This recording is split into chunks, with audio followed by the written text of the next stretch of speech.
A paz do Senhor Jesus, tudo bem com vocês? Eu espero que sim. Eu estava mesmo te esperando. Olha que bom, que alegria eu sinto no meu coração de ter você aqui junto comigo no mesmo propósito, que é lendo a Bíblia inteira neste ano de 2025. Você vai conseguir, em nome de Jesus. Nós vamos juntos conseguir finalmente lermos a palavra do Senhor inteira. Se assim o Senhor Jesus permitir, se Ele não vir, é claro que Ele vai permitir. As nossas leituras de hoje estará nos livros de Gênesis capítulos 30 a 31, Salmos 11 e Marcos 12. Então já abre a tua Bíblia para me acompanhar e eu tenho certeza que a sua vida após essas leituras diárias não tem sido a mesma. A alegria que há no nosso coração, há uma transformação já aí da parte de Deus para a nossa vida. Pois é, eu tenho certeza que a tua vida não será a mesma. Diante de cada leitura, com certeza há uma diferença, uma mudança aí na tua vida. Porque a palavra de Deus, ela é perfeita, ela abrange todas as áreas da nossa vida. É pão que mata a nossa fome, água que sacia a nossa sede, remédio para nossas feridas, é calmaria diante de nossas preocupações e ansiedades. Há tantas coisas, mas com certeza você tem sentido o toque da palavra do Senhor também, transformando a tua vida. Feche os seus olhos, vamos iniciar com a oração. Senhor, meu Deus, eu te dou graças por essa oportunidade de estar aqui junto, Senhor, meu irmão e minha irmã, lendo a tua palavra nesse dia. Que desafio, Senhor, mas te damos graça, porque cada dia que passa é um desafio a ser rompido. Que o teu Espírito Santo venha e permaneça conosco, que ele seja o intérprete da tua palavra para a nossa vida, para o nosso coração. Te agradecemos por tudo, em nome do teu Filho amado, Jesus Cristo. Amém. Amém? Então, Gênesis, capítulo 31, capítulo 30, Marcos, capítulo 12 e Salmos 11 será a nossa leitura de hoje. Então, vamos primeiro para Gênesis, capítulo 30, que diz assim. Quando Raquel viu que não dava filhos a Jacó, teve inveja de sua irmã. Por isso, disse a Jacó, dê-me filhos ou morrerei. Jacó ficou irritado e disse, por acaso estou no lugar de Deus, que a impediu de ter filhos? Então ela respondeu, aqui está Bila, minha serva, deite-se com ela para que tenha filhos em meu lugar e por meio dela eu também possa formar família. Por isso, ela deu a Jacó, sua serva Bila, por mulher. Ele deitou-se com ela e Bila engravidou e deu-lhe um filho. Então Raquel disse, Deus me fez justiça. Ele ouviu o meu clamor e deu-me o filho. Por isso, deu-lhe o nome de Dan. Bila, serva de Raquel, engravidou novamente e deu a Jacó o segundo filho. Então disse Raquel, tive grande luta com minha irmã e venci, pelo que o chamou Naphtali. Quando Lia viu que tinha parado de ter filhos, tomou sua serva Zilpa e a deu a Jacó por mulher. Zilpa, serva de Lia, deu a Jacó um filho. Então disse Lia, que grande sorte, por isso o chamou Gade. Zilpa, serva de Lia, deu a Jacó mais um filho. Então Lia exclamou, como sou feliz, as mulheres dirão que sou feliz. Por isso deu o nome de Aser. Durante a colheita de trigo, Rúben saiu ao campo, encontrou algumas mandrágoras e as trouxe a Lia, sua mãe. Então Raquel disse a Lia, dê-me algumas mandrágoras do seu filho. Mas ela respondeu, não lhe foi suficiente tomar de mim o marido? Vai tomar também as mandrágoras que o meu filho trouxe? Então disse Raquel, Jacó se deitará com você essa noite, em troca das mandrágoras trazidas pelo seu filho. Quando Jacó chegou do campo naquela tarde, Lia saiu ao seu encontro e lhe disse, hoje você me possuirá, pois eu comprei esse direito com as mandrágoras do meu filho. E naquela noite, ele se deitou com ela. Deus ouviu Lia, e ela engravidou e deu a Jacó o quinto filho. Disse Lia, Deus me recompensou por ter dado a minha serva ao meu marido. Por isso, deu-lhe o nome de Issacar. Lia engravidou de novo e deu a Jacó o sexto filho. Disse Lia, Deus presenteou-me com uma dádiva preciosa. Agora meu marido me tratará melhor. Afinal, já lhe dei 6 filhos. Por isso, deu-lhe o nome de Zebulon. Algum tempo depois, ela deu à luz a uma menina, quem chamou Diná. Então Deus lembrou-se de Raquel. Deus ouviu o seu clamor e a tornou fértil. Ela engravidou e deu à luz a um filho e disse, Deus tirou de mim a minha humilhação. Deu-lhe o nome de José e disse, que o Senhor me acrescente ainda outro filho. A riqueza de Jacó. Depois que Raquel deu à luz a José, Jacó disse a Labão, deixe-me voltar para minha terra natal. Dê-me as minhas mulheres pelas quais o servi e os meus filhos e partirei. Você bem sabe quanto trabalhei para você. Mas Labão lhe disse, se mereço sua consideração, peço-lhe que fique. Por meio de adivinhação, descobri que o Senhor me abençoou por sua causa. E acrescentou, diga o seu salário e eu lhe pagarei. Jacó lhe respondeu, você sabe quanto trabalhei para você e como seus rebanhos acrescentam sobre os meus cuidados. O pouco que você possuía antes da minha chegada aumentou muito, pois o Senhor abençoou depois que vim para cá. Contudo, quando farei algo em favor da minha própria família? Então Labão perguntou: o que você quer que eu lhe dê? Não me dê coisa alguma, respondeu Jacó. Voltarei a cuidar dos meus rebanhos, se você concordar com o seguinte: hoje passarei por todos os seus rebanhos e tirarei do meio deles todas as ovelhas salpicadas e pintadas, todos os cordeiros pretos e todas as cabras pintadas e salpicadas. Eles serão o meu salário. E a minha honestidade dará testemunho de mim no futuro, toda vez que você resolver verificar o meu salário. Se tiver em meu poder alguma cabra que não seja salpicada ou pintada, e algum cordeiro que não seja preto, poderá considerá-los roubados. E disse Labão: de acordo, seja como você disse. Naquele mesmo dia, Labão separou todos os bodes que tinham listras ou manchas brancas, todas as cabras que tinham pintas ou manchas brancas, e todos os cordeiros pretos, e os colocou aos cuidados de seus filhos. Afastou-se então de Jacó, a distância equivalente a 3 dias de viagem, e Jacó continuou a apacentar o resto dos rebanhos de Labão. Jacó pegou galhos verdes de estoraque, amendoeira e plátano, e neles fez listras brancas, descascando-os parcialmente e expondo assim a parte branca interna dos galhos. Depois fixou os galhos descascados junto aos bebedouros na frente do rebanho, no lugar de onde costumavam beber água. Na época do cio, os rebanhos vinham beber e se acasalavam diante dos galhos, e geravam filhotes listrados, salpicados e pintados. Jacó separava os filhotes do rebanho dos demais, e fazia com que estes ficassem junto dos animais listrados e pretos de Labão. Assim foi formando o seu próprio rebanho, que separou do de Labão. Toda vez que as fêmeas mais fortes estavam no cio, Jacó colocava os galhos nos bebedouros, em frente dos animais, para que se acasalassem perto dos galhos. Mas se os animais eram fracos, não os colocava ali. Desse modo, os animais fracos ficavam para Labão e os mais fortes para Jacó. Assim o homem ficou extremamente rico, tornando-se dono de grandes rebanhos e de servos e servas, camelos e jumentos. Gênesis capítulo 31. Jacó foge de Labão.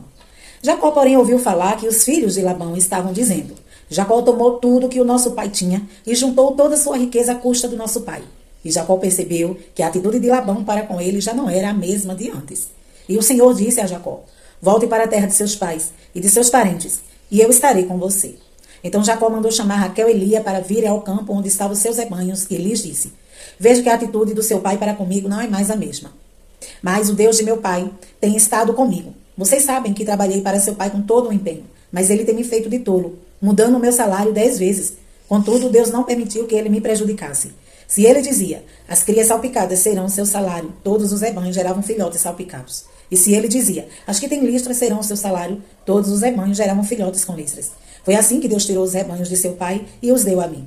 Na época do acasalamento, tive um sonho em que olhei e vi que os machos que fecundavam o rebanho tinham listras, eram salpicados e malhados.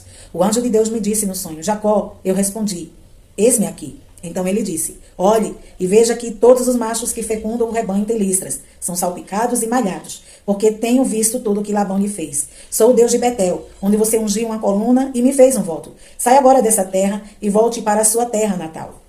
Raquel e Lia disseram a Jacó: temos ainda parte na herança dos bens de nosso pai?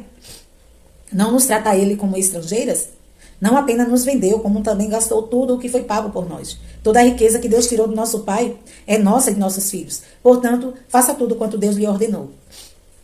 Então Jacó ajudou seus filhos e suas mulheres a amontar nos camelos, e conduziu todo o seu rebanho, junto com todos os bens que havia acumulado em Padã Arã, para ir à terra de Canaã, a casa de seu pai, Isaque. Enquanto Labão tinha saído para tosquiar suas ovelhas, Raquel roubou de seu pai os ídolos do clã. Foi assim que Jacó enganou a Labão, o arameu, fugindo sem lhe dizer nada. Ele fugiu com tudo o que tinha e, atravessando o Eufrates, foi para os montes de Gileade. Labão persegue Jacó. 3 dias depois, Labão foi informado de que Jacó tinha fugido. Tomando consigo os homens de sua família, perseguiu Jacó por 7 dias e o alcançou nos montes de Gileade. Então, de noite, Deus veio em sonho a Labão, o arameu, e o advertiu: cuidado, não diga nada a Jacó, não lhe faça promessas nem ameaças. Labão alcançou Jacó, que estava acampando nos montes de Gileade.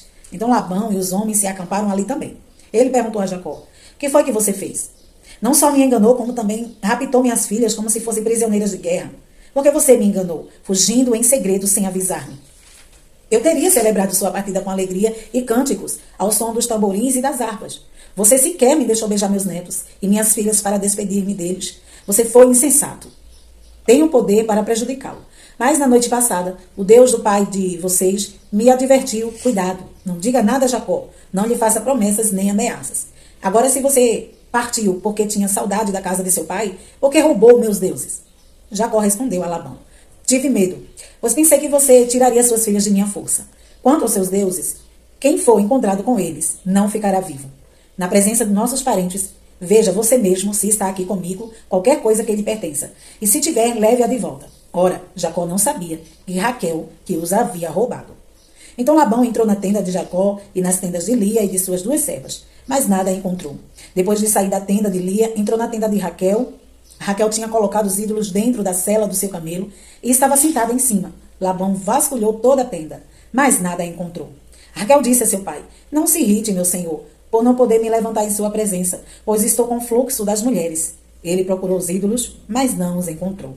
Jacó ficou irado e queixou-se a Labão: qual foi meu crime? Que pecado cometi para que você me persiga furiosamente? Você já vasculhou tudo que me pertence. Encontrou algo que lhe pertença? Então coloque tudo aqui na frente dos meus parentes e dos seus, e que eles julgam entre nós dois. 20 anos estive com você. Suas ovelhas e cabras nunca abortaram, e jamais comi um só carneiro do seu rebanho. Eu nunca levava a você os animais despedaçados por feras, ou mesmo eu mesmo assumia o prejuízo. E você pedia contas de todo animal roubado de dia ou de noite. O calor me consumia de dia e o frio de noite, e o sono fugia dos meus olhos. Foi assim nos 20 anos em que fiquei em sua casa. Trabalhei para você 14 anos em troca de suas 2 filhas, e 6 anos por seu rebanho, e 10 vezes você alterou meu salário. Se o Deus de meu pai, o Deus de Abraão, o temor de Isaque, não estivesse comigo, certamente você me despediria de mão vazia. Mas Deus viu o meu sofrimento e o trabalho das minhas mãos, e na noite passada ele manifestou a sua decisão. O acordo entre Labão e Jacó. Labão respondeu a Jacó: as mulheres são minhas filhas, os filhos são meus, os rebanhos são meus, tudo o que você vê é meu. Que posso fazer por essas minhas filhas ou pelos filhos que delas nasceram? Façamos agora eu e você um acordo que sirva de testemunho entre nós dois. Então Jacó tomou uma pedra e a colocou em pé como coluna e disse aos seus parentes: juntem algumas pedras. Eles apanharam pedras e as amontoaram. Depois comeram ali ao lado do monte de pedras. Labão chamou Geraça a adulta e Jacó o chamou Galeede. Labão disse: esse monte de pedras é uma testemunha entre mim e você, no dia de hoje.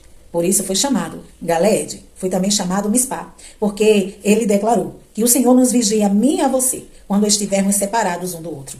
Se você maltratar minhas filhas ou menosprezá-las, tomando outras mulheres além delas, ainda que ninguém saiba, lembre-se de que Deus é testemunha entre mim e você. Disse ainda Labão a Jacó: aqui estão esse monte de pedras e esta coluna que coloquei entre mim e você. São testemunhas de que não passarei para o lado de lá para prejudicá-lo, nem você passará para o lado de cá para prejudicar-me. Que o Deus de Abraão, o Deus de Naor, o Deus do pai deles, julgue entre nós. Então Jacó fez um juramento em nome do temor de seu pai Isaque. Ofereceu um sacrifício no monte e chamou os parentes que lá estavam para uma refeição. Depois de comerem, passaram a noite ali. Na manhã seguinte, Labão beijou seus netos e suas filhas e os abençoou, e depois voltou para sua terra. Salmos 11. Para o mestre de música, Davídico. No Senhor me refugio. Como então vocês podem dizer-me: fuja como um pássaro para os montes? Vejam, os ímpios preparam os seus arcos. Colocam as flechas contra as cordas para das sombras as atirarem nos retos de coração. Quando os fundamentos estão sendo destruídos, que pode fazer o justo? O Senhor está no meio, no seu santo templo. O Senhor tem o seu trono nos céus. Seus olhos observam. Seus olhos examinam os filhos dos homens. O Senhor prova o justo. Mas os ímpios e a quem ama a injustiça, a sua alma odeia. Sobre os ímpios ele fará chover brasas ardentes e enxofre incandescente. Vento ressecante é o que terão, pois o Senhor é justo e ama a justiça. Os retos verão a sua face. Marcos, capítulo 12. A parábola dos lavradores. Então Jesus começou a lhes falar por parábolas. Certo homem plantou uma vinha, colocou uma cerca ao redor dela, cavou um tanque para prensar as uvas e construiu uma torre. Depois arrendou a vinha e alguns lavradores foi fazer uma viagem. Na época da colheita, enviou um servo aos lavradores para receber deles parte do fruto da vinha. Mas eles o agarraram, o espancaram e o mandaram embora de mãos vazias. Então enviou-lhes outro servo e lhe bateram na cabeça e o humilharam. E enviou ainda outro, o qual mataram. Enviou muitos outros, em alguns bateram, a outros mataram. Faltava-lhe ainda um para enviar, seu filho amado. Por fim, o enviou, dizendo: a meu filho respeitarão. Mas os lavradores disseram uns aos outros: este é o herdeiro. Venham, vamos matá-lo, e a herança será nossa. Assim eles o agarraram, o mataram e o lançaram para fora da vinha. O que fará então o dono da vinha? Virá e matará aqueles lavradores e dará a vinha a outros. Vocês nunca leram essa passagem das Escrituras? A pedra que os construtores rejeitaram tornou-se a pedra angular. Isso vem do Senhor e é algo maravilhoso para nós. Então começaram a procurar um meio de prendê-lo, pois perceberam que era contra eles que ele havia contado aquela parábola. Mas tinham medo da multidão, por isso o deixaram e foram embora. O pagamento de imposto de César. Mais tarde enviaram a Jesus alguns dos fariseus e herodianos para o apanharem em alguma coisa que ele dissesse. Estes aproximaram-se dele e disseram: Mestre, sabemos que és íntegro e que não te deixas influenciar por ninguém. Por que não te aprendes a aparência dos homens, mas ensinas o caminho de Deus conforme a verdade? É certo pagar imposto a César ou não? Devemos pagar ou não? Mas Jesus, percebendo a hipocrisia deles, perguntou: Por que vocês estão me pondo à prova? Tragam-me um denário para que eu o veja. Eles lhe trouxeram a moeda e ele lhes perguntou: De quem é esta imagem e essa inscrição? De César, responderam eles. Então Jesus lhe disse: Deem a César o que é de César, a Deus o que é de Deus. E ficaram admirados com eles. A realidade da ressurreição. Depois, os saduceus, que dizem que não há ressurreição, aproximaram-se dele com a seguinte questão: Mestre, Moisés nos deixou escrito que, se um homem morrer e deixar mulher sem filhos, seu irmão deverá casar-se com a viúva e ter filhos para seu irmão. Havia 7 irmãos. O primeiro casou-se e morreu sem deixar filhos. O segundo casou-se com a viúva, mas também morreu sem deixar filhos. O mesmo aconteceu com o terceiro. Nenhum dos 7 deixou filhos. Finalmente morreu também a mulher. Na ressurreição, de quem ela será esposa, visto que os 7 foram casados com ela? Jesus respondeu: Vocês estão enganados, pois não conhecem as Escrituras nem o poder de Deus. Quando os mortos ressuscitam, não se casam, nem são dados em casamentos, mas são como os anjos nos céus. Quanto à ressurreição dos mortos, vocês não leram no livro de Moisés, no relato da sarça? Como Deus lhe disse: Eu sou o Deus de Abraão, o Deus de Isaac e o Deus de Jacó? Ele não é Deus de mortos, mas de vivos. Vocês estão muito enganados.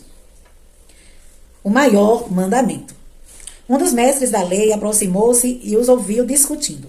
Notando que Jesus lhe dera uma boa resposta, perguntou-lhe: De todos os mandamentos, qual é o mais importante?